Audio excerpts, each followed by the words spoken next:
Good, Don. How are you? All pretty good. Hopefully, I get everything set up here when everybody gets here. Got about 5 viewers now, but you're the only one I can see it. The other ones must not turn their camera on or something. I'm not sure what the deal is. We got six, but I don't know why they can't get in. We was kind of worried about you last week when you didn't show up. Yeah, I had something come up. We had kind of an emergency. Oh, that's understandable. It's just not like you to miss it, and Yeah. we were just hoping you just had computer problems or something, and nothing happened. No, just something came up. Would you get your bees put in and everything? Yeah, they've been in since Easter weekend. Oh, good. Yep. You ought to be starting to make honey right now. I put a honey super on the strongest one today. Are they filling it up pretty good? I just put it on today, but they have drawn just about every frame of the two double deeps. Oh, you're And putting too much on at one time. Put one super on and let them get that draw, then put your next one on. I did just put one. Okay. They're in double deeps, and they've got almost all those frames drawn. Oh, yeah. So, Well, they'll take a box, a medium box, and they'll cap it off and fill it in about 4 to 5 days usually. yeah, I don't know how long it'll take because they got to draw it because it's all foundation. Yeah. Once you get that filled out a little bit, it'll probably go pretty quick. Just keep an extra box there. If they get filled up pretty quick, they'll draw cells because a lot of people getting cells right now. Yeah, so far that's something I hadn't seen yet. Yeah. Well, I'm finally glad to see this rain out here so we can start doing our thing out here. I know. It's so glad to see warmer weather. It's been so cold and just dreary. Yeah. And all the tulip poplars in my yard are blooming. Well, the wind didn't blow off all your blooms. No, it wasn't that bad windy here. Yeah. Seems like when the flower just opens up, we always get a heavy wind and knock it all down. Yeah. Are you using any plastic frames like Purecore or something like that in your hives? No, it's all wood and wax. Yeah, that's good.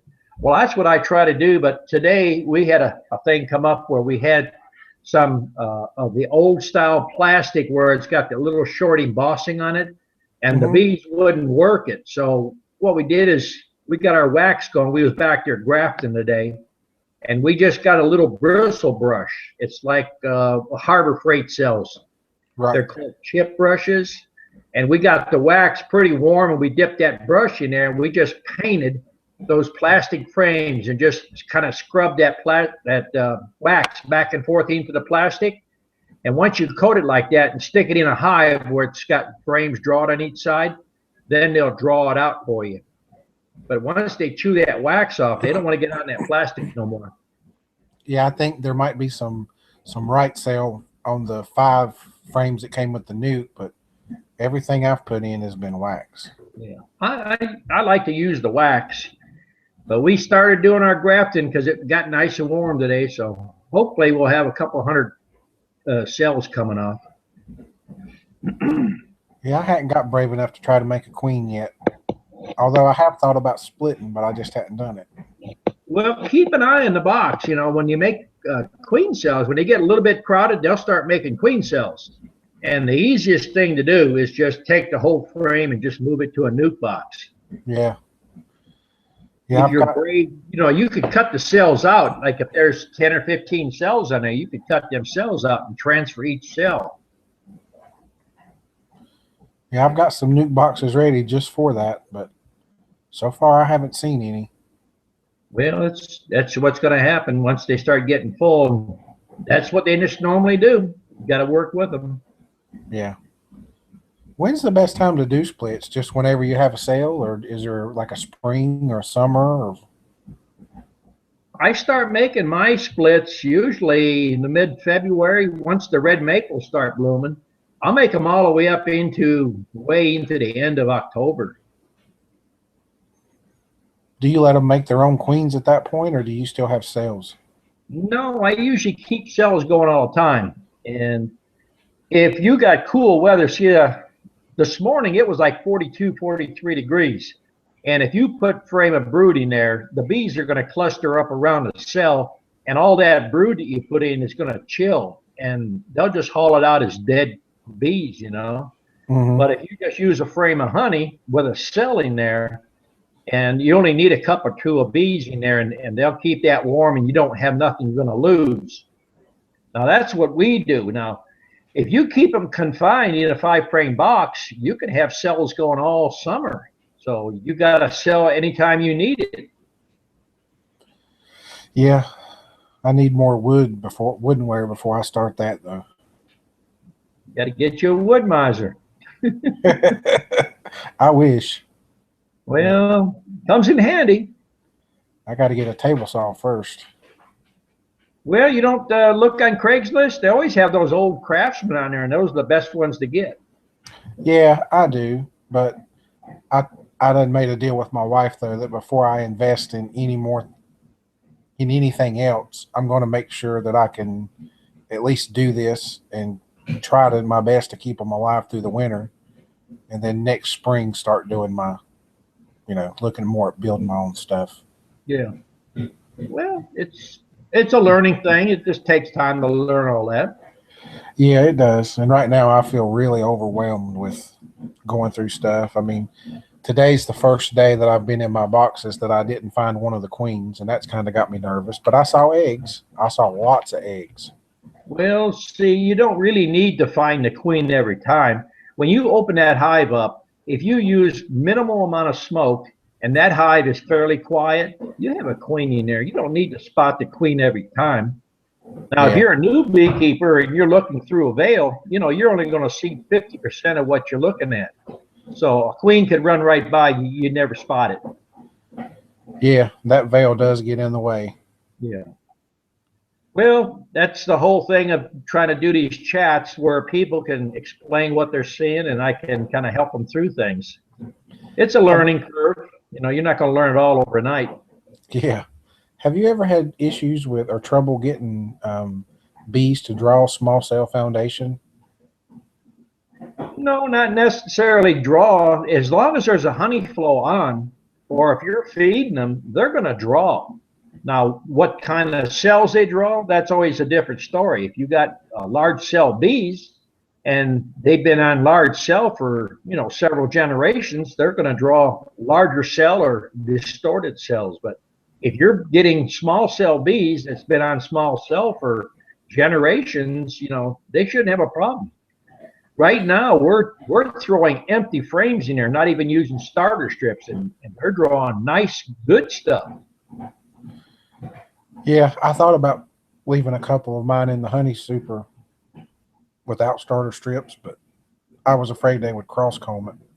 Well, if you got two or more combs in there that's drawed out, once they get that whole thing pretty well drawed out, you can drop an empty comb in there, and they're going to fill it up with comb. And if they make drone comb in there or put brood in there, you're not nothing lost. Put it in a nuke box, let it hatch out. Use the drones for mating. If it's distorted honey, it's not going to make any difference because you're going to scorch the comb down and just get the liquid honey out anyhow. And then your wax that you squeeze the honey out of, just set it in a bucket, set it outside, and put you some half-inch hardware cloth across that bucket. That keeps your bumblebees and your wasp out of it, and it also knocks the little bit of wax that sticks on them bees. It keeps all that wax in the bucket. Yeah, I hadn't thought of that, but I've had person after person wanting comb honey. Well, comb honey, I mean, that's not a problem. You can put a starter strip in there.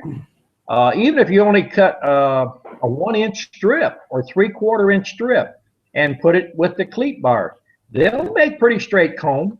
They do it in trees without foundation. Yeah, I mean, you that's what got I to keep think telling about myself. what people are trying to do. They're trying to sell you a lot of product. Yeah,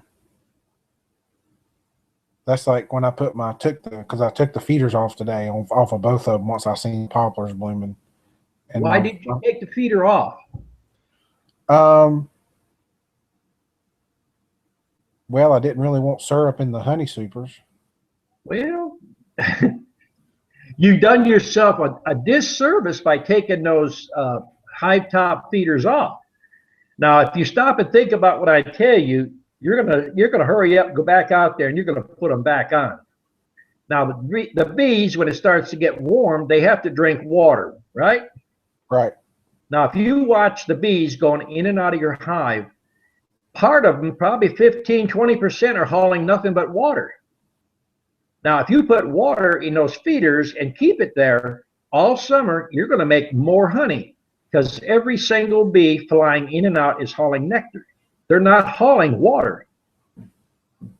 Now, even if you've got a pond 5 foot or 10 foot from your boxes, those baby bees can't fly there. They have to still have water brought to them, and they also use that water as air conditioning. You should know about water to air cooling. You keep Right. water there, and they're going to use that as cooling. Now, I make just more sense? Yeah, I just didn't think to put water in there. I mean, but they're both still up there, so I can very easily put them back on. Yeah, you want to put them back on. Makes a big difference the amount of honey you're going to make. I think it would help with ventilation too. Oh yeah. I mean, if you got water in there and then you slide your lid back, you got good positive airflow from the bottom board all the way up into the feeder. And they'll also make better comb honey because they can dry it out a lot faster. They have to evaporate enough water before they cap it. I It's wouldn't the have thought of that. common sense stuff is what I'm trying to get across to people. It's nothing high tech, and you don't have to spend a lot of money to do good beekeeping. Yeah, because I wouldn't have thought to have done that. Well, maybe somebody else will have some good questions to get in here, and we can learn from things that other people doing.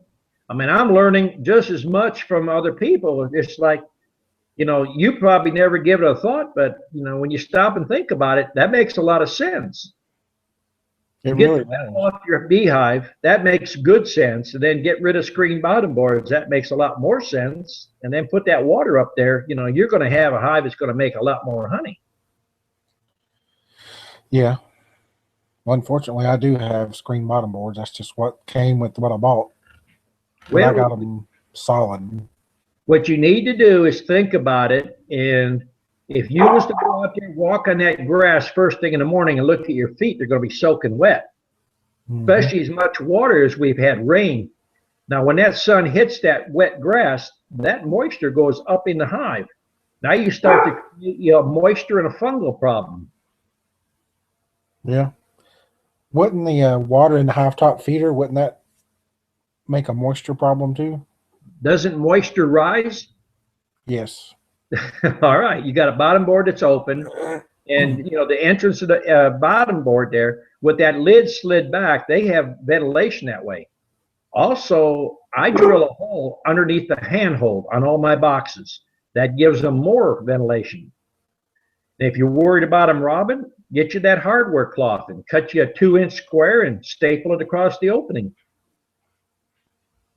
Yeah, I can definitely do that because I have seen a little bit of mold or mildew on the inside of the top cover. Well, that's what I'm saying. With all your moisture, it causes that fungal and moisture problem, and you end up getting a lot of moisture building up in there. Pretty soon, you start getting little fungus. It's like hairy stuff, fuzzy Yeah. looking stuff on the walls. Yeah, I hadn't seen anything in the hive, but Are you using inner covers, or are you just putting a regular cover over it? just a telescoping top. I'm not using inner covers. Yeah. I Well, got that from you. yeah, you got that, smart right there, because a lot of people don't understand when they put that inner cover on, they cause them small problems. Hey guys, Hey, it's time to come in and start getting ready for bed. Did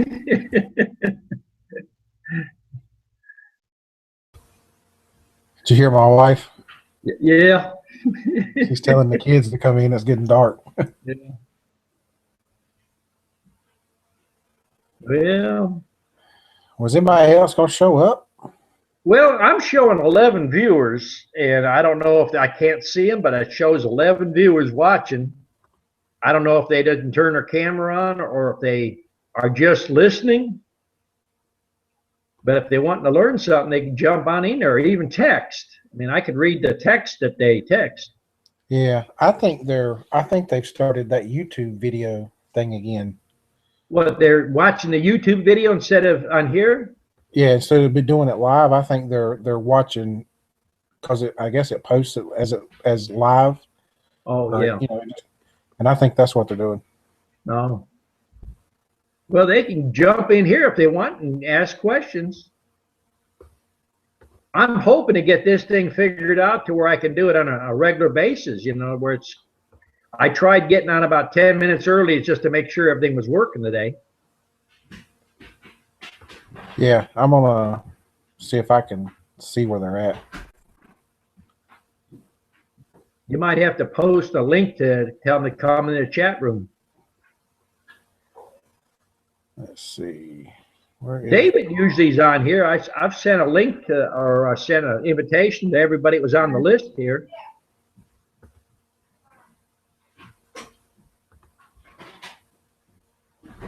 I'm going to have to learn to be more high tech. Has he potted? What? Has he potted? No. And he needs to go out. Okay, what about to do?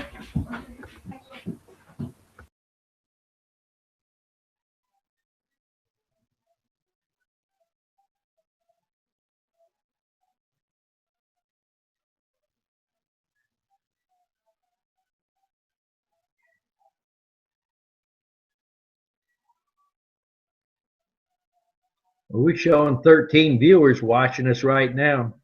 Unless they're on YouTube.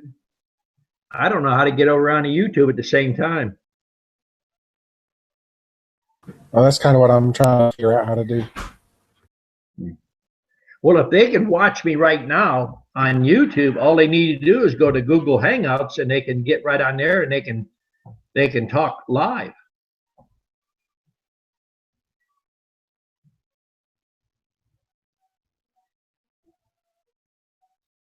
Now we got 14 viewers. I think a lot of people are just like me. They can't figure out technology, too much technology.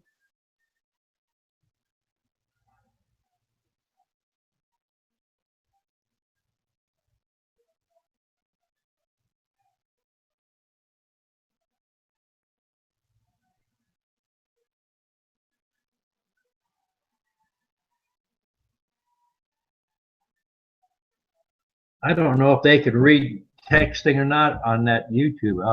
I'll put it on here and see what they can do.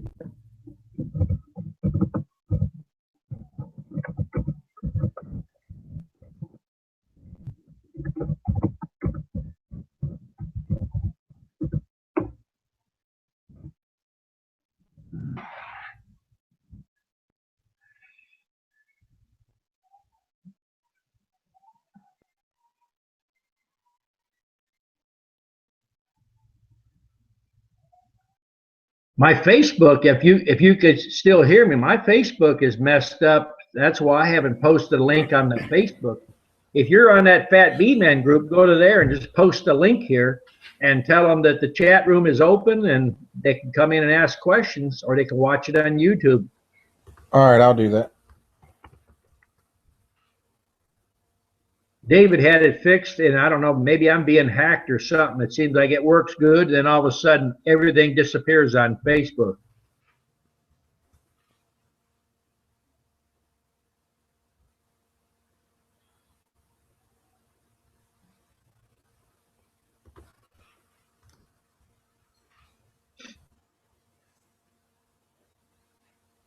How was choir with you? I was hoping to fill up the chat room tonight. Yeah, me too. Can't learn nothing if no one talks and asks questions.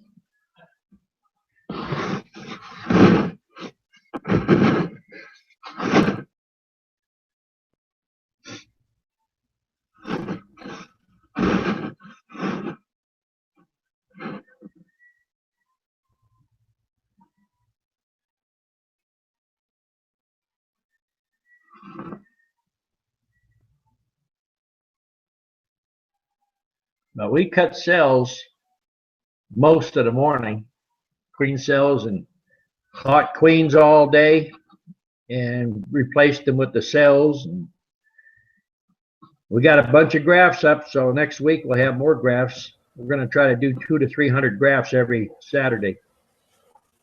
What do you do with all those queens? Do you sell them as fast as you can make them? You haven't heard the shortage of queens? I mean, I get orders all the time. Phone don't never stop ringing, especially if we've had 3 or 4 days of sunshine. Then all of them. Will you ship queens, or do you have to pick them up local? I ship queens all over the place.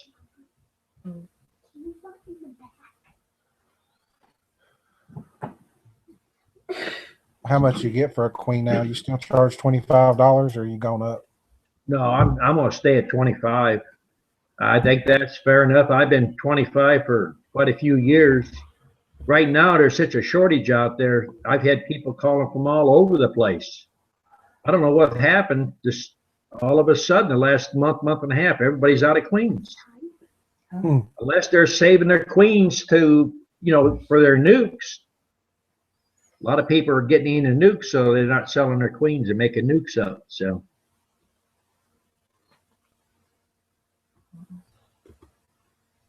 Well, I don't know if I'll venture down that road or not.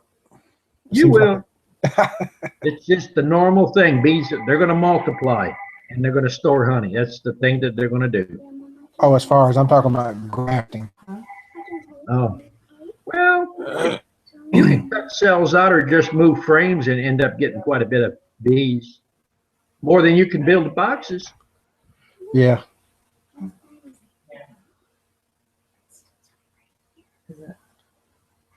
Well, I put a link up on the Fat Bee Man page on Facebook.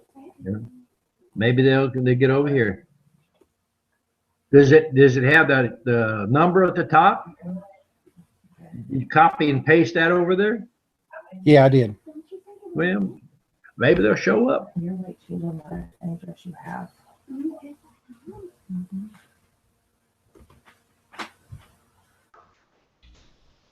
Larry's kind of there. He is. I guess you was having trouble finding us tonight. Oh, I was out catching a swarm. Oh, that's always good. Yeah, but they kept coming back out of my box and going back up in the brush, and I shook them out of there about 3 or 4 times, and finally I just buttoned them up. Well, it's a good thing you brought that up, because most people don't realize there's always a lot more than one queen in a swarm.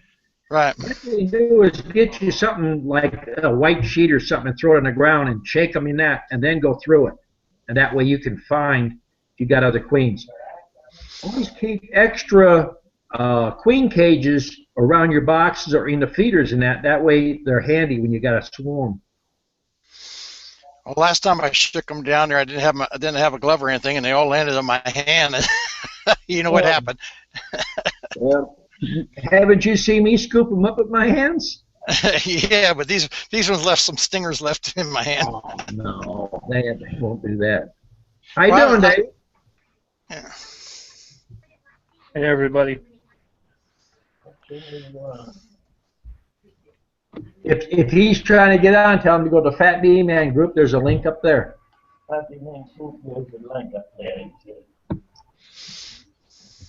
I guess David's having trouble getting in and out tonight. I'm here. Are you here? Oh, okay. Yep. Well, Larry, what'd you do? Put a screen across that entrance to keep him in? Well, it's a nuke that I had, which was a double nuke, and anyway, it's vented at the top, and I just put a plug in on the end. Oh. And then I'm gonna put a some bottle of sugar water on it there, and You don't I didn't have any. You don't have any comb to put in there? No, I didn't have any draw dot comb for it, so.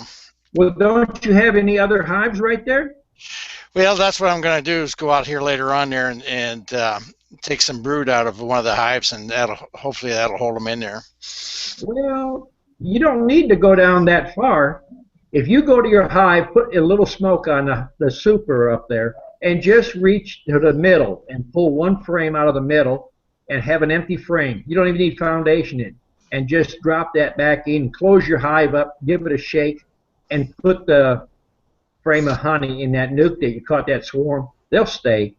Oh, okay, yeah. You don't need no brood in there. That's people, they think they have to have brood. You don't. If you put brood in there, our temperature last night dropped down 42, 43 degrees. And if you put a frame of brood in there, and you've got a lot of brood on it from one sidebar to the other sidebar, and temperature drops, they're going to cluster up to maybe a 6 or 8 inch circle there, and all the brood on the outside of that cluster is going to get chill brood, and they're going to haul it out dead. You see, if you're using a frame of honey, you got less resources invested. You're not hurting your hive that you took it out of. If you take a nice frame of brood out of there and you lose part of it because the swarm didn't stay or the temperature dropped on you, it's something I've learned over years. They'll stay just as well with a frame of honey as they would with brood. And a swarm is going to have a queen, so you don't need no brood. Yeah. But I would basically, when you catch a swarm, I would get like a white sheet or something white or something large, just dump it down, take your fingers and go through it. If you don't want to put your fingers in that swarm, use your hive tool and just gently move them around, and don't use no smoke on them. And sometimes you can find from 2 to 15 or 20. I've found as many as 30 queens in a swarm already. Wow. Most swarms is going to have 2 to 3 queens in it, believe me. That's just nature's way of assuring the species. Because if the queen gets killed by a bird or a wasp or something, there's always replacement there. They're not going to kill one another until they get back into the hive. Anyway, you can see my hand. It's swelling up. I thought you were running stingless bees over there. Well, they're stingless now because they left everything in my hand. Well, you see my nose? Yeah. I got one in each side of my nose out there about an hour ago, and I got one over the corner of my lip. I didn't light my smoker up. We've been putting cells in and working the boxes out here. Well, it must be good for arthritis, right? Oh yeah. See my hands? They're working good. Yeah. You can probably see my fingers from catching queens. See all them little black dots? Yeah. Those are stingers that I don't even feel. A lot of times students they're saying, "Don't you feel that?" I've got them up and down my fingers. After a while, you don't see them. Evening, Les. Hello, Don. We're talking about catching swarms. It's very difficult to get in here. I didn't get in until David sent me a link. I don't know what I'm doing wrong, but at least I'm hearing everybody. That's a step in the right direction. It worked real good for me tonight. I just seen the invite and agreed to the agreement that what I was doing was okay, and logged me right in. Well, we was talking. I don't know if most of you are using any type of plastic, but it was brought up today. I had students here, and some of them had some old style plastic frames that have that slight embossing on it. There's some of that milky colored and some of that black stuff. Well, once the bees chew that wax off, they won't build on it. If they do build, they build like double comb on there. So what we done is we went out into the bee lab and we got a what they call a chip brush. They sell them at Harbor Freight. They're 2 inches, and they're probably, the bristles are about 1.5 inches long. And we got some wax, good and warm, and we dipped the brush in there, and then we just kind of scrubbed that plastic with it and coated it real good. Not like you're painting, but basically like you're scrubbing it back and forth. Coat it real good no matter how thick it is, and then when you throw it in a hive between 2 frames and draw it out, they'll pretty much do it a good exception on it, about 99%. So I thought I'd bring it up just to let you know. You can tell my reaction, my bee stings in the nose today. But my nose, it don't swell up.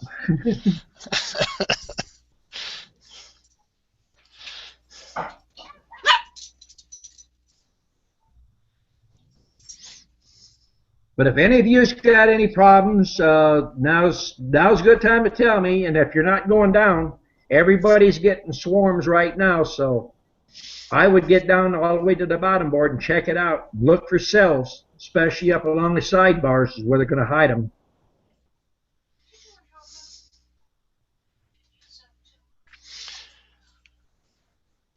I don't. Oh, you froze up on me there for a second there, Don. But you're okay now. It might be the. I have a wireless router. Did I freeze up for everybody?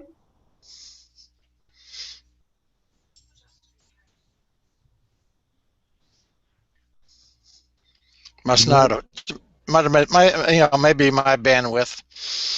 It could be. There's a bandwidth adjustment at the top of the screen. You set it for a wider adjustment.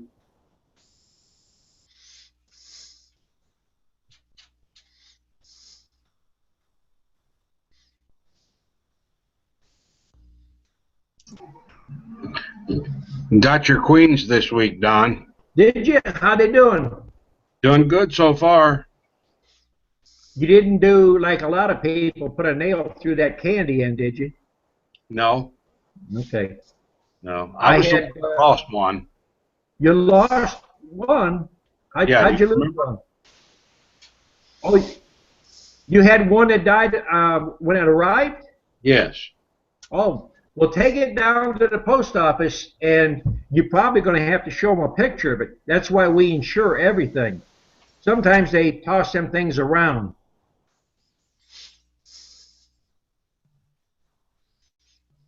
But post office, once you make that claim, you should have they'll pay you back on usually 3 to 4 days. Okay. I'll give that a shot. Okay. The others are doing fine as well as I can tell. Well, how many days have they been out of the cage now? They're still, the last time I looked, they were still in the cage. Well, you sent them Tuesday, and I got them on Thursday, and this is Saturday.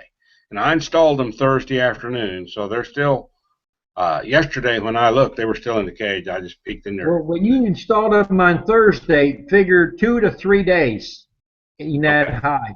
If they're not already released by Sunday, just direct release them. But don't by any way put a nail through the candy. Okay. I had a fellow stop up here in the first part of the week, and he got 5 queens, and he said one didn't make it. And I said, well, how'd you put them in? That's just the way he done it. He said, I pull the cork out of the candy in, and then I run a nail through there so the queen gets out quicker. And I said, if she gets out in a day to 2 days, sometimes the pheromones ain't through that hive, and they'll reject her and they'll kill her. Or if you've got a virgin queen in there running. That's one of the main things, is to make sure you don't have a queen in there. I have another question. If you pull a queen out of a box, a big loaded box full of bees, 10 frame, 2 deep, and pull her out and 4 or 5 frames and put her in a nuke, can you leave her out a while and put her back in for a few days? You mean if you take her out of, say, the one hive and then try to return her to that hive she come out of in 3 or 4 days? Yes. You're not going to have very good luck. Okay. Because the pheromones are going to change. Everything in that hive starts to change. The only way that I've ever seen that work good is put her in a cage. You don't even need any workers with them. Just stick a cork in each end, stick them between a frame, and leave them for 3 days, and then direct release them. But before you direct release them, make sure you go through that hive, because if that queen is caged for 3 days, they're going to start drawing queen cells. Okay. Thursday, when I went through the hive to pull some of these frames to put these queens in that I got from you, I found some queen cells, but they were not capped. They had some royal jelly in the bottom. And did they have a larva in them? Yes. Well, what'd you do with them? I just left them alone. They weren't capped, and I put them back in the box. With the queen? No, not with the new queens. With the original hive, where I pulled some bees from to put with these queens I bought from you. Well, if you got queen cells started there, I would just set those off in a box by itself and just let them develop. Keep an eye on them because, you know, they make good queens. And do this before they're capped? Yeah, as long as you're not handling those cells, you can move them to any box you want. The only Okay. time you need them capped is when you're going to cut a cell up and transfer it. Makes sense.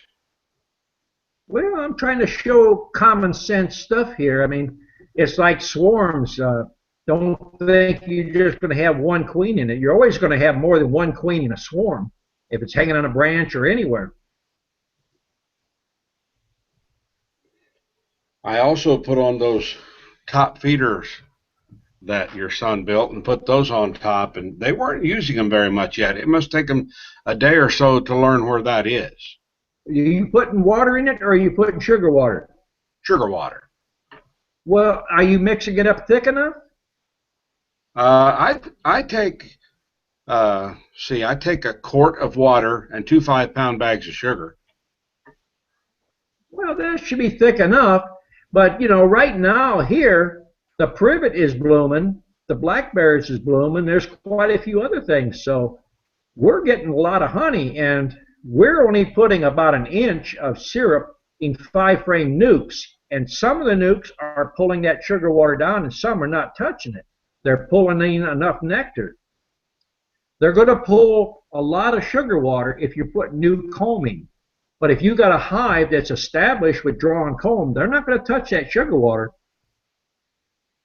That must be what's going on because they didn't touch it too much. I didn't put very much in, just like you said, enough to cover it about 3/4 of an inch up on that ladder. Right. Well, that makes more sense that way because, you know, see, we're using a lot of new foundation. And the foundation has to have, you know, draw it out. So if there's not enough nectar coming in, they'll jump on that sugar and they'll draw a comb. Now, another thing that most people are not looking at is if you got a nuke or a 10-frame or an 8-frame, whatever you have, you put a new sheet of foundation in there or put a starter strip, they're going to draw some beautiful white wax. And if you want to find a queen quick, look at the newest wax, and that's where the queen's going to be 90% of the time or more. She prefers that new wax. I don't know if you've experienced that yet. No, I have not. When you don't use an inner cover, can your bees still pass on top of the frames to the other frame? Well, yes. The only way they wouldn't pass is if your bee space is not correct on top of your frames. If you're making your own boxes, the frame rest, I make mine 3/4 of an inch deep. That gives me some wiggle room for several years if the box gets chewed up from your hive tool, that you can set it on a table saw and barely shave it. You know, you just set the fence over far enough and you set your box there with the rabbit side towards the blade and just bring the fence up to it just touches. And then just take the box out of the way and move it a 64th of an inch more. That will true the box up over years. I've got boxes 28 years old out there that's still using them. Now, the bee supply house sells you a box that has a 5/8 frame rest in it. And if you put that frame there, you won't have enough clearance on top of the frame. And if you don't make your frame rest deep enough, what you do is lay an old frame across the box sideways and look underneath. From the top of the frame that's hanging in the box, the distance underneath should be at least 3/8 of an inch, minimum 1/4 inch. If it's less than 1/4 of an inch, you're going to squash a queen. I've killed many a queen over the years till I figured out make a deeper rest. It's a little inconvenient to have to scrape the burr comb, but sometimes you put that lid in there, and if you're tired and you're working a bunch of hives, that last second before you set the lid down, you see that queen, and she's running across the top of that frame, and you can't react fast enough. You got the lid down and then flat queen. Okay, well, with these purchased boxes, mine are not deep enough, evidently. Okay. See, if you lay a frame across sideways and then look down under your frames, you should have ample clearance there. If you don't, you're going to kill a queen. Now, if you're using 8 frame stuff, 10 frame, or 5 frame, you should have a minimum of that 3/4 rest. And if you got a 5 frame, put 5 frames in it if you're going to stack it, up for hunting that. If you got a 10 frame, if you're going to put 9 frames in there, you're going to roll queens. The only way you can get by with that is be up 2 deep boxes high, because 15 to 18 inches is a normal laying pattern for a queen. If she's going any higher than that, if you're not using a queen excluder, you're going to have to throw a medium box on. Okay. That brings me to one more question, and I'll shut up and let someone else talk.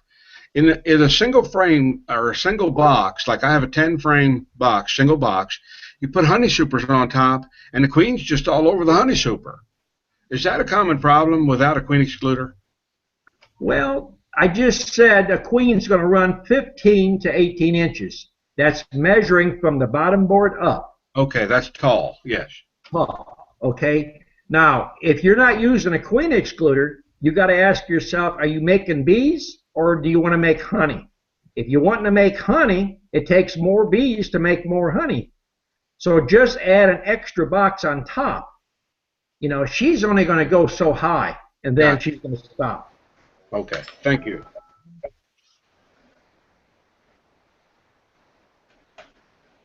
How you doing, Malcolm? I'm doing good now. I thought you forgot about me. Oh, no. I've been sitting here waiting. I see people come and go, but I guess they was watching the live telecast on YouTube. I've got a good friend. I think he just got an invite also. He's going to try to come in here and join you. A young man named Barton. Okay. And I think he's got a lot of questions for you. I told him what little I knew to show him how to make a little increase from the 1 hive he had. He's got him a couple of nukes going from that, so he's going to end up with 3 hives there. Okay. But I told him I wasn't the man to ask. You were. Well, I'll try to help him. I don't have the answer for everything. All I'm going to do is tell you where I've made my mistakes and hope that you can learn from them. What works and what don't work is all we can do.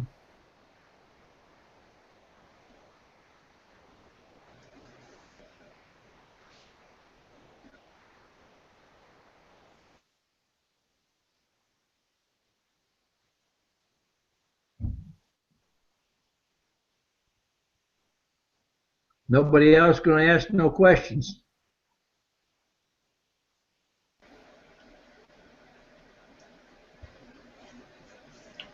Well, let me ask a question about your nukes. Okay. I noticed you use 2 different type nukes. I noticed, I don't know if it's just some of them are older and you change the style, or if you have a reason for using. Some of them have a bottom board and some of them have a 3/4 inch hole in them. And I didn't know if there was a time of the year based on the weather that maybe you didn't want an open bottom board, and you wanted to restrict the amount of cool air coming in, or if it just happened that that's just what you have. Well, the solid bottom where I just put a hole in the front, those are basically set up for a maximum amount of splits. 1 frame splits, and takes a lot less bees to guard that. And we probably made 15, 20 splits just the last day or two. The bottom board is going to take 15 to 20, 25 bees to guard that bottom, even with a reducer in there. That little hole there, there's 1 frame in there is all it takes. If you have a frame that's got a cell on it and you don't want to cut it, or if you got a plastic frame, you're not going to be able to scrape that cell off. It's best just to sit it in that box that's got the circle.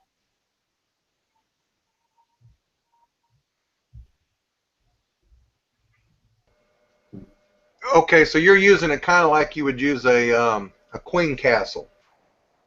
Well, yeah, basically it's like that. It's to use minimal resources, and it's also wide enough that once the queen comes back and she's laying, once I see that, then we add a little bit more brood. We'll pull brood from an 8 frame that's sealed, that's already hatching. and then we add it to that nuke, and that's like dumping a 2 to 3 pound package right in there with that laying queen.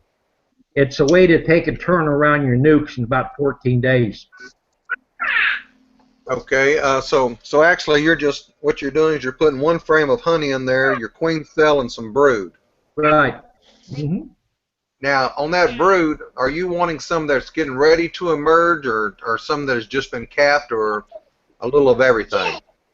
Once you got a queen that has returned and is laying, and you see the eggs, then go to a hive and pick a frame that you can actually watch some of the baby bees hatching. Now, when you add that to that nuke, it's going to be like a 2 to 3 pound package in there. But you must have a hive top feeder on there and be feeding those bees, or set another frame of honey in there, opened honey or uncapped honey. Okay, I can see the advantage of going with that nuke then over the queen castle because of the fact that you can throw that feed on them. Right. That's the biggest advantage. The queen castle is good if you're just wanting to go through your hives. Say you got 10 hives, and in 10 hives, 4 of them had a frame that had queen cells. All you do is drop one frame in each section of that queen castle, and now you have 4 mated queens. It's the easiest way to make a few splits. It's a real no-brainer deal. Where you got that hole there, you can actually take a frame, and if you got 10 cells on it, put 10 nukes there, put 10 frames of honey there. I do that a lot when I go to people's bee yards, and they want to make maximum amount of splits. If you have a 10-frame hive, double deep, with a super of honey, you've got a total of 30 frames. If you got the cells, I'll make you 25, 28 splits right in front of you. No hocus pocus. As long as you have a sealed queen cell, that's all you need. Now the temperature is going to matter a lot because you're trying to use as few bees as possible. What's the lowest temps of the week that you want when you start doing that? You want a minimum of 55, 58 degrees. Now, you don't have to worry about losing brood because you're not putting no brooding there. You're putting basically honey or minimal amount of brood. See, you're not going the way a lot of people say you got to have a frame of pollen, a frame of honey, and a frame of brood. You've got a sealed queen cell. It doesn't need to be fed. All it needs to be is kept warm. And the honey's there, and a cup full of bees or 2 cups of bees, it's fine. Oh, okay. Till she gets bred, you really don't even need to have any brood at all in that other frame. It can be just a frame, waiting for a queen to start laying then. Right. As long as you got the bees. Okay, I see that. That is how you take the minimal amount of resources and maximize the number of hives.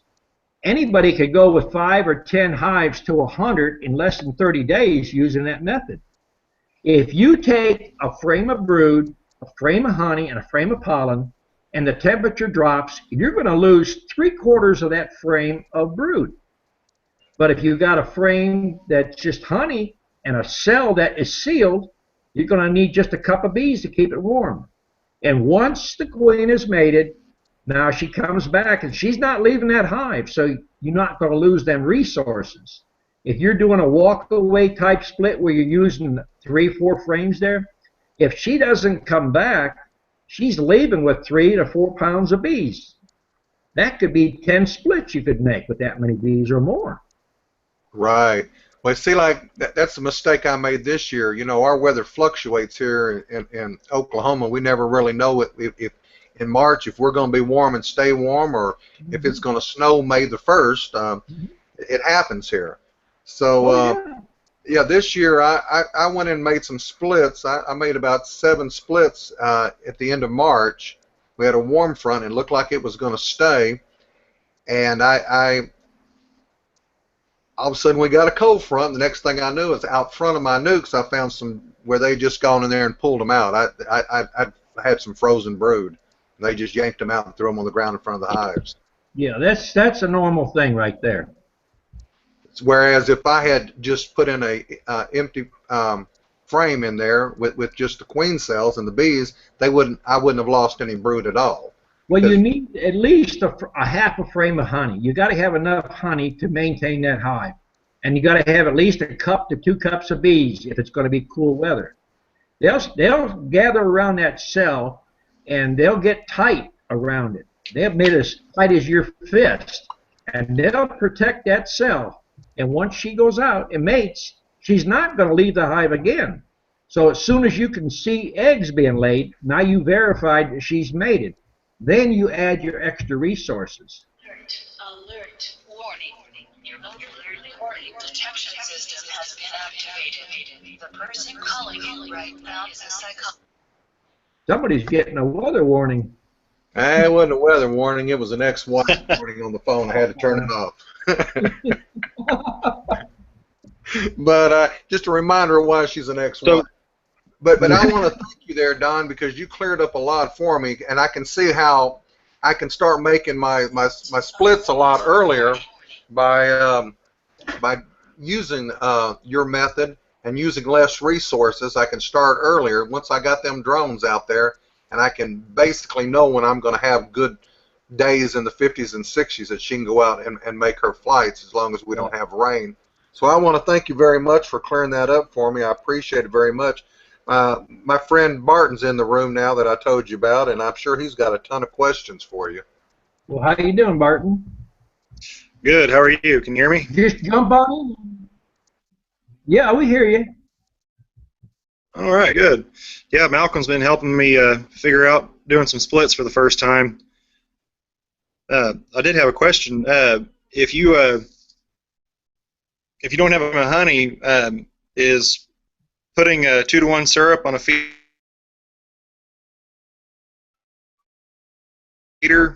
basically the same? You're getting a bunch of feedback there. But what I hear is you're saying 2-to-1 syrup. Make it thick enough like peach syrup. And as long as you got enough bees in there, the split is good. You'll make it. Now, you can't predict if you're going to have a queen fly out and get killed with a wasp or a bird or something, but, you know, you have to have, you know, something in there for the bees to eat. Right. I was just wondering if there's a lack of honey, if using a feeder would be just as equivalent to having a frame. The feeder is basically substituting a natural honey flow. So what I'm doing here is basically, I don't care if there's a honey flow or not. I just plan on doing enough feeding, and you could supplement pollen, or you could supplement, you know, the feed, and the bees are going to multiply. That's the whole name of the game. But as long as you see any bees on any of your hives bringing pollen in, I'm not a big one on feeding artificial pollen substitute. It seems that it attracts too many hive beetles when you're putting that pollen in there. If you're going to make pollen patties up and you're going to use honey, be sure you use only your honey, not somebody else's honey, because you never know what you're putting in the hive. Right. Okay, well, I'm going to have to get off of here. Appreciate all your videos. They've been really informative. I'll try and catch you next Saturday. Okay. We try to do them every Saturday if I don't have technical problems. I think I'm good up right now. Okay. Before Barton leaves there, I think what he was trying to ask you is, I'm a big promoter of, like, in the springtime here, everyone wants to run to 1-to-1 sugar water. And I try to say, you know, we got these cool snaps coming, and you don't want to do that because of the same reason you don't do it in the fall. You don't want all that extra moisture in the hive. That's So correct. I was telling him, make that syrup as thick as you can make it. Yep. And that's what I do. And while I'm getting foundation filled out on new hives or new nukes, I don't feed them 1-to-1 even in the summertime. I make it as thick as I can. And I feel, it's just my opinion, I could be wrong, that it helps them build that foundation out faster. And when they get tired of taking the syrup and they start with the nectar flow, they'll stop taking that syrup, and I just pull it off. That's right. And if you're making it 1-to-1 and they don't take it up in 3 days, about the 4th day it starts to ferment. Now you create a dysentery problem with your bees. That's where you see the yellow streaks and the yellow spots all over your vehicles. The bees are getting spoiled sugar water, making it too thin. The bees are just like humans. I mean, you can't go out and do a hard day's work and have a glass of water and a vitamin pill. If you had steaks and eggs, you know, you're going to be able to go out and work a little harder. The bees are the same thing. You're trying to ask them to draw new foundation on an empty stomach. If they don't have enough sugar in there, they're not going to make no wax. They won't draw it out.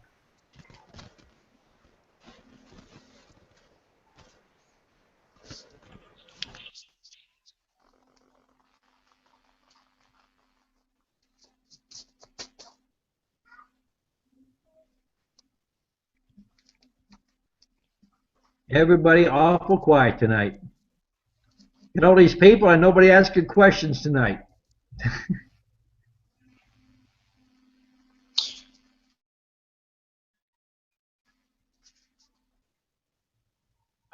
Well, I got one. What happened to you last week? We had some problems and we didn't get here back in time. Had some emergencies that come up.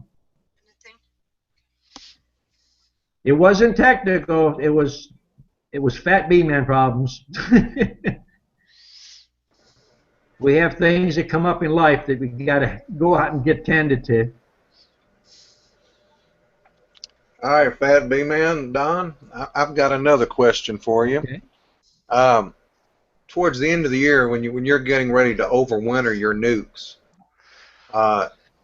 you, I'm sure, use one-story nukes because of your mild winters, and if so, how do you like to have your nukes? I mean, what bee population in there? How do you want it distributed? But see, like here, I want to get honey on. I want a two-story, and I want honey on top, and then I need brood in the middle, and maybe a honey on each side. Well, I mean, there's different ways to look at it. There's a lot of people, the methods that I start to teach out there or show you that I'm doing, there's a lot of people that's copying it. I got one fella in Vermont that's copying a lot of stuff. He ran 10-frame stuff, and he found that running 5-frame nukes through the winter had a lot less losses. So if you think common sense type of thing, if you live in a 2-story house and you're not using those rooms upstairs, you certainly don't want to heat them. So by putting a hive top feeder on a single story, you confine the heat. And we go through the winter with 5-frame nukes with no problem. And the purpose of the feeder up there is to hold the heat down. Also, you can lift the back of that feeder, or the hive. If it gets light, you can feed honey directly back. How cold does it get there where you live, Don, and for how long? Well, we've had ice storm here this year where it got down cold, and we was out of power for almost a week, and inside temperature was like, 48 degrees, 49 degrees. We get ice storms, we get cold weather, and in December we've had temperatures get down in the 18s, 14s. No minus numbers, no single digits? No, fortunately I moved south to get away from all them minus numbers. But your bees will survive in cold weather as long as you don't put too much sugar water to them too late in the season. Where, in Oklahoma, I would stop feeding sugar water by the middle of September or the end of September. That would be the max, because you want them to get all that moisture out of that hive before you go into winter. Yeah, we're still warm, though, in September and October. We still have 70-degree days. November is about when we start going down in November. I have a rule that I kind of use here from November to February. If you got a hive that needs feeding, feed honey. I don't like to feed sugar water and have all that moisture in that hive. Okay, so you would, where I would put frames of honey above it, you would just put a feeder with honey in it. I would. You don't need large amounts of bees. All you need to go through that winter is a healthy queen, a good queen, and enough honey to keep that hive going. I've seen especially the black line of the carniolan. They will go through winter here with the size of a softball, covering 2 frames, 3 frames at the most. And springtime, they just boom. I've seen Italians with 4 frames, 5 frames of bees and actually starve themselves out.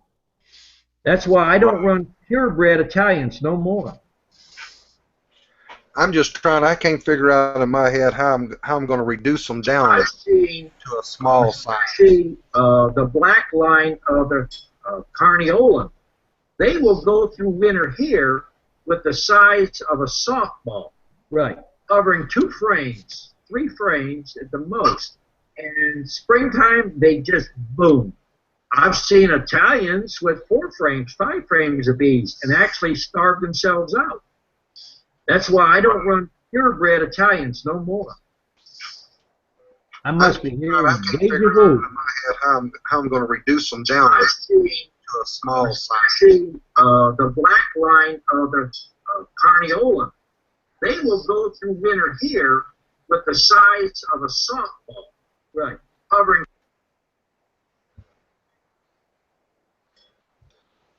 Well, what I'm talking about is when I get ready for wintertime, I'm afraid I'm going to have too many bees, and they're going to decide to swarm, make a late season swarm. I'm trying to figure how I'm going to reduce my population down before that happens. You know the simplest way to do that? Do it just like I do. I take an 8 frame hive and I make 2 to 3 splits out of it. Put a cell in each one. You can make queens all the way up into the end of November. As long as I have it. Okay, then now see that's making sense to me now. When I get ready to start downsizing, I need to create some cells so that I can make some splits. And instead of trying to take 10 nukes through the winter, I might be taking 30 through the winter. That's the numbers game. That's what I do all the time. Numbers will outlast big, strong hives. I've showed people where you could take a 5 frame nuke that was split early enough and you have a laying queen versus a 10 frame double deep, or even with a double deep and a super of honey. There's so much area for the bees to heat, they have less chance to go through the winter. And people will shake their head, no, that's not right. But I show it right here.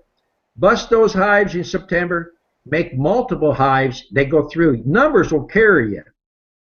I'd rather have 30 5 frame hives going through the winter than 3 great big ones, and then something happens, a bear knocks it over, or deer knocks it over, or something happens to it. Now you have major losses.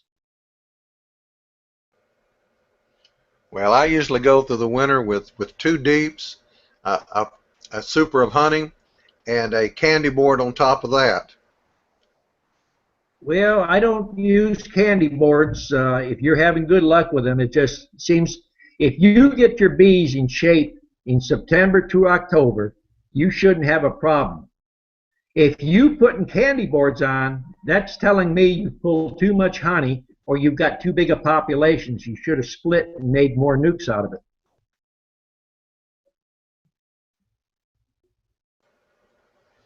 Yeah, I've always taken full-size hives through the winter.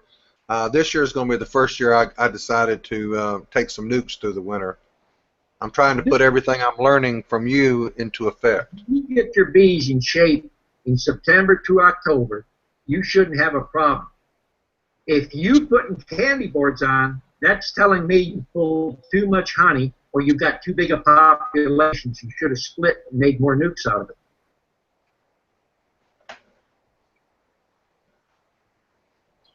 Yeah, I've always taken full-size hives through the winter. This year is going to be the first year I decided to take some nukes through the winter. I'm trying to put everything I'm learning from you into effect. You get your bees in shape in September to October, you shouldn't have a problem. If you putting candy boards on, that's telling me you pulled too much honey or you got too big a populations. You should have split and made more nukes out of it.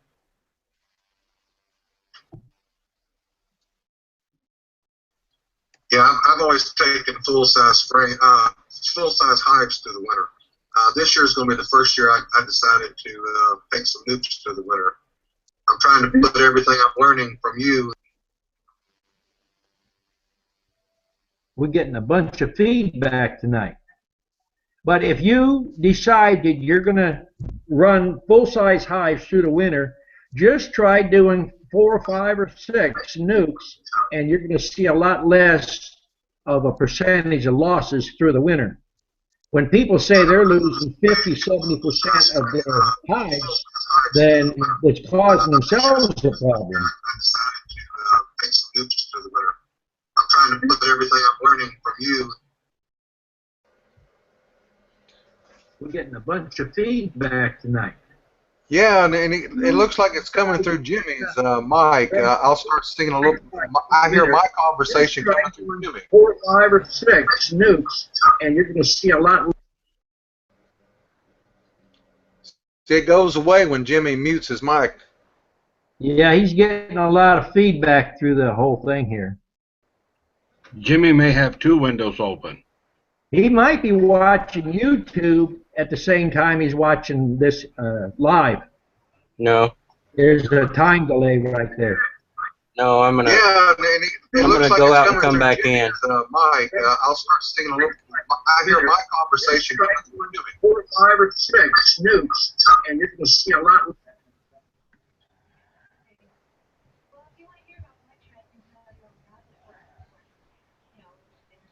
Jimmy, oh, he left.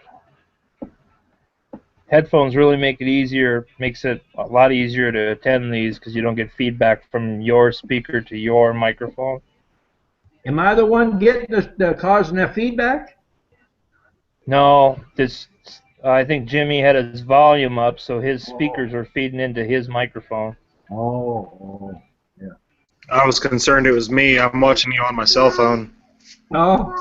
As long as you're muted or got headphones, it works good. Yeah, I mute myself in between.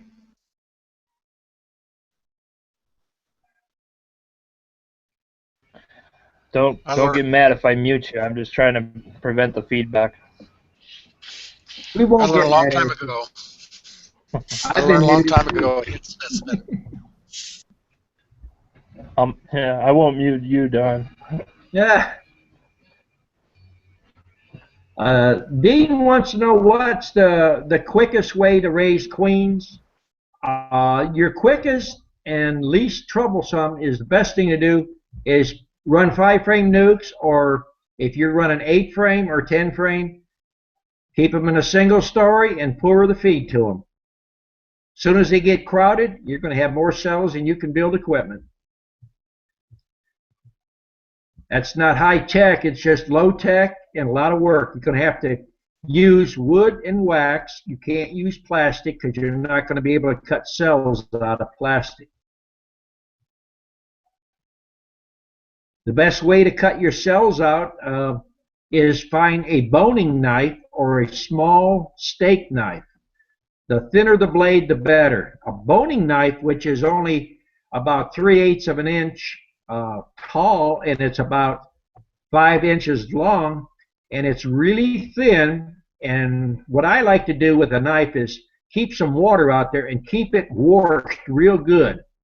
Because if you get a little bit of wax buildup on it, when you take and try to cut a cell out, you flex the comb back and forth, and it damages your cell. So what you want to do when you're doing it is saw in short little strokes. So you do little cuts and flex it very little. Cut 3/4 to an inch around the cell and hold it by the sides. Not keep your finger away from that cell. Because if you can't determine the age of the cell, you can dent the cell. Once you learn to transfer your cells, you can look at the color. The brownish color or the light tan color and the thinning out on the end is a good indication that it's ready to transplant.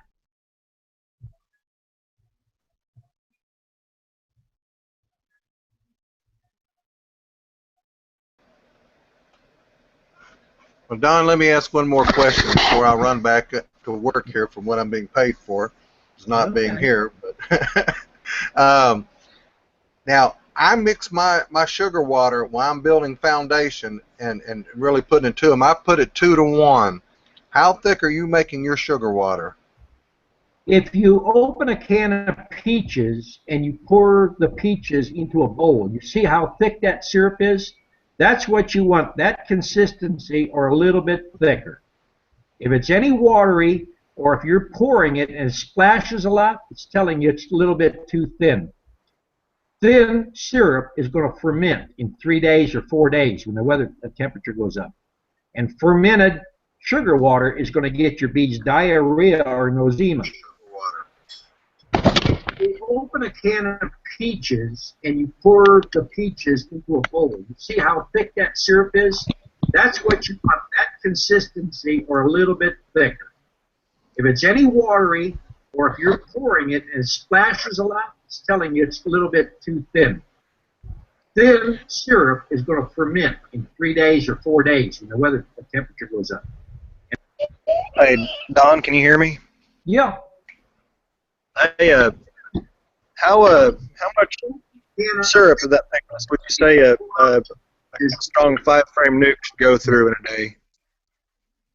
Well, if you're putting syrup on a 5-frame nuke that's all foundation, they should pull a quart a day. If you're putting it on drawed comb, they're going to pull a lot less. They're going to use more sugar syrup drawing wax than they are storing. So, all right, yeah. Comb that's already drawed, not going to use it.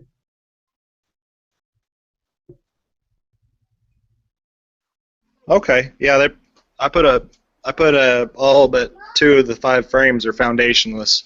So yeah, they're pulling quite a bit. I just want to make sure that was typical. Yeah, that's typical. I mean, you can not even feed them, and if there's a honey flow, they'll draw wax out. Right now, just about everywhere there's a good flow on. We got a good heavy flow starting right now, and if you get a swarm and they go into a tree or they hang on the side of a building or something, you look at them in 2 days, they got a half a dozen rows of comb already drawn out, 8-10 inches long. And they're not getting fed, they're just getting what nectar. And when the nectar flow is the heaviest, that's when your swarms are the most likely. Well, Don, I want to thank you for all your information. I'm going to work tonight, and I hope to talk to you next week. Thank you. Hard.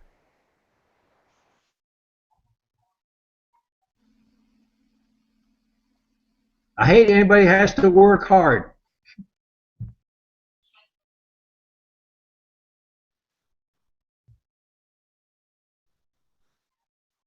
So I got a question, Don. Okay. So I've been doing 24 pounds of sugar to 3 gallons of water. What is that? Too thick? Too thin? Usually, 25-pound bag is good for about 3/4 of a 5-gallon bucket. Yeah, that's about what I end up with. Yeah, that's It about doesn't right. splash. It doesn't splash and it's plenty thick. Yeah, you could probably cut it a little bit more with water and make it go out, a little bit better, stir it easier.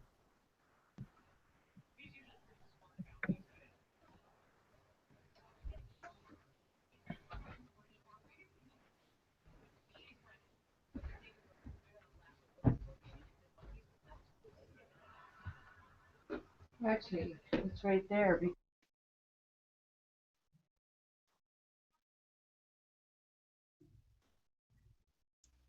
One thing I need to do, Don, is get a bunch of frames drawn out so I can have it for resources to put in some nukes. You mean for this year or for next year? Or for this year and next year. Well, that brings up a good question. I've done a study out here where I've set up hives with drawed comb because going to bee meetings, everybody says drawed comb is such a valuable asset. You take new comb, new foundation out there, or let them make starter strip, put starter strips in. Those bees will jump on that faster than if you have drawed comb. I've tried it both ways, and The new stuff works a whole lot better than that drawed stuff. Put a frame in your hive with no foundation and watch them draw it, and go check it in a day or two. The queen will be on that frame just about every time you pull it. They prefer that new wax.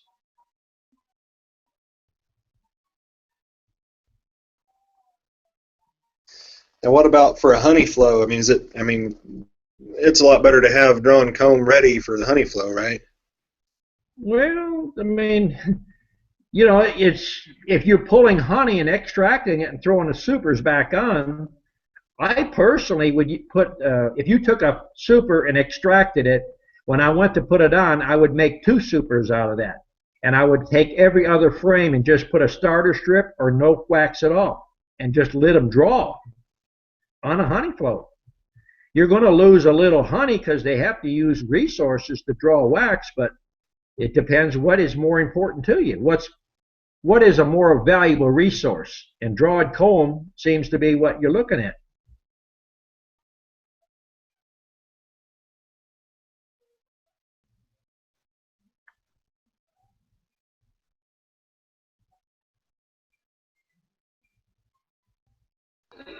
Don, I've been watching your videos for a while, and I noticed you had one on checkerboarding.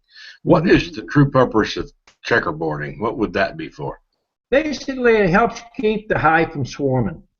And if you got a hive that's boiling over with bees and you don't have enough equipment, by reversing, you know, putting a second box on there and every other frame, putting a new frame in there or a frame with no wax and letting them draw, it keeps them from that swarming.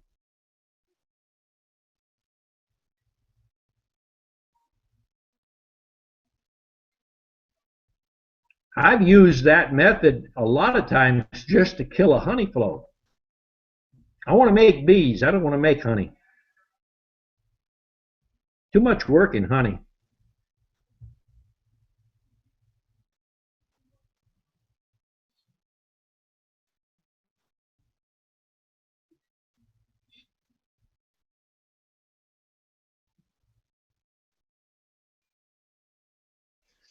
Well done. I'll have to say good night, and thanks for your videos, and I appreciate the invite to the chat.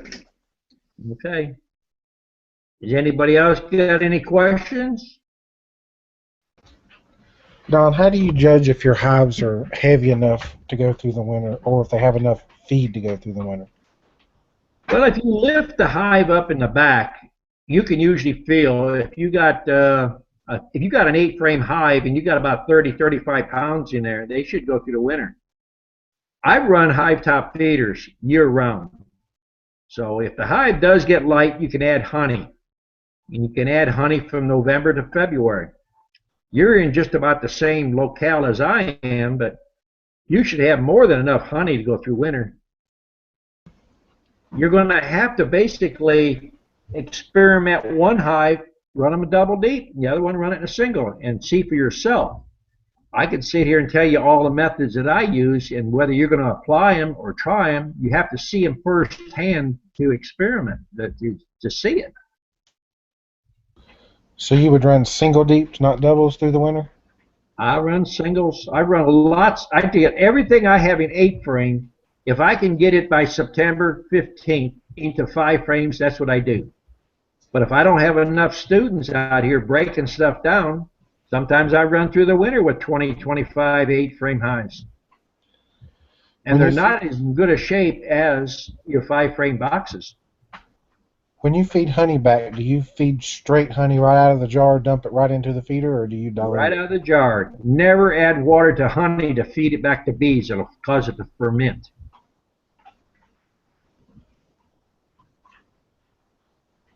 You took it out of the hive, why not put it back in the same way you took it out? Well, I just wasn't sure with the cold, with it being in cooler temperatures, if it would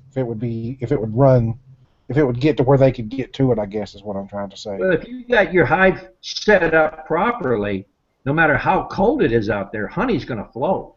Your hive should be level straight across both ways, and then set a 2x4 under the back.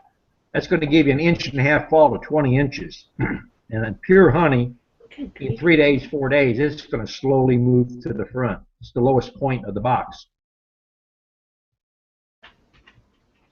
Okay.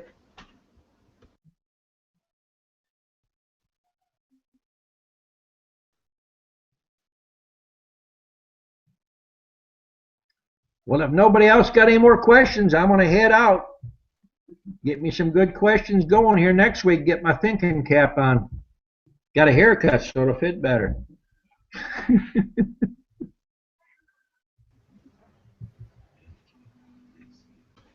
All right, Don. Well, thank you for what you do. Okay. Everybody have a good evening. Appreciate you showing up. See you later, Don. Thanks. Okay. Have a great evening. Thank you. You too.